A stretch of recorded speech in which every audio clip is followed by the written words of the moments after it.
What would you do if standing by someone you love meant risking everything? Your reputation, your safety, even your life?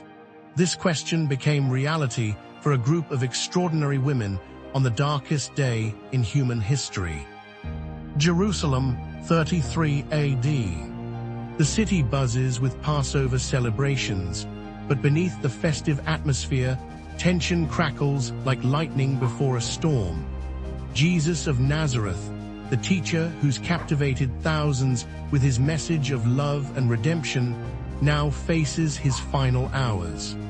The religious leaders have orchestrated his arrest, and the Roman governor Pontius Pilate has sealed his fate with a death sentence. As dawn breaks on that Friday morning, Jesus carries his cross through Jerusalem's narrow streets toward Golgotha, the place of the skull. The disciples, those 12 men who have followed him for 3 years, have scattered like leaves in a hurricane. Peter, who boldly declared he'd die for Jesus, has already denied knowing him 3 times. The others have melted into the crowds or fled the city entirely. Fear has conquered their courage, but not everyone abandons Jesus in his darkest hour. At the foot of the cross, a remarkable group gathers. These aren't the powerful or the prominent. They're women, and in first-century Palestine, women hold little social standing. Yet here they stand, defying convention and risking everything. Mary, the mother of Jesus, watches her son suffer the most brutal execution known to the ancient world. Imagine her anguish. Every mother's worst nightmare unfolds before her eyes, yet she doesn't flee. She remains, her presence a testament to unconditional love that transcends even death itself. Beside her stands Mary Magdalene, the woman Jesus freed from 7 demons. Society has cast her aside, but Jesus restored her dignity. Now, when others abandon him, she stands firm. Her loyalty burns brighter than the midday sun. Mary of Clopas, possibly Jesus' aunt, also maintains her vigil. These women understand something the fleeing disciples have forgotten in their panic. Love doesn't abandon, love endures. Love remains faithful, especially when faithfulness costs everything.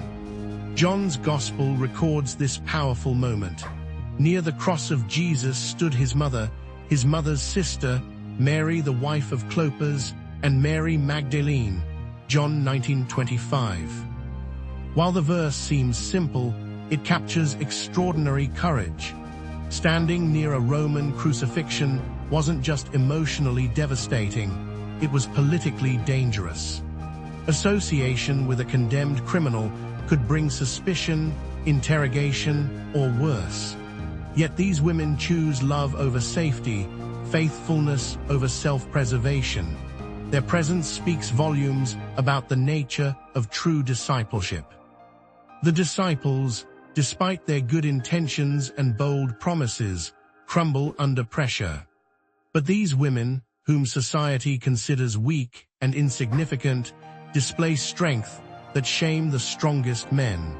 Consider the cultural context. Women in ancient Palestine couldn't testify in court because their word was considered unreliable. They couldn't inherit property or divorce their husbands. They lived under strict social restrictions that limited their movement and voice. Yet here, at history's most pivotal moment, women become the faithful witnesses. As Jesus hangs between heaven and earth, bearing humanity's sin, he sees these faithful faces below. Even in his agony, he cares for them. He entrusts his mother to John's care, saying, "Woman, here is your son," and to John, "Here is your mother," John 19:26-27. This isn't just family planning, it's recognition of faithfulness rewarded. Their vigil continues through the darkest 3 hours, when supernatural darkness covers the land. They witness Jesus' final words, his last breath, the earthquake that splits rocks and tears the temple veil. They don't flee when the centurion declares, Surely this was the Son of God. Matthew 27:54. They remain. After Jesus dies, these same women follow Joseph of Arimathea to see where Jesus is buried. They're planning to return after the Sabbath to properly anoint his body with spices. Their faithfulness extends beyond death itself. And here's the beautiful irony: because they remain faithful when others flee, they become the first witnesses to the resurrection. Mary Magdalene becomes the first person to see the risen Christ. The women who society deemed unreliable witnesses become God's chosen messengers of the greatest news in human history. Their story challenges us today. When life's storms rage and following Christ becomes costly, will we flee like the disciples or remain like these remarkable women? Their example shows that faithfulness isn't about being perfect. It's about staying present when presence requires courage. Don't forget to like, share, and subscribe. Then hit the notification bell so you won't forget the new weekly videos.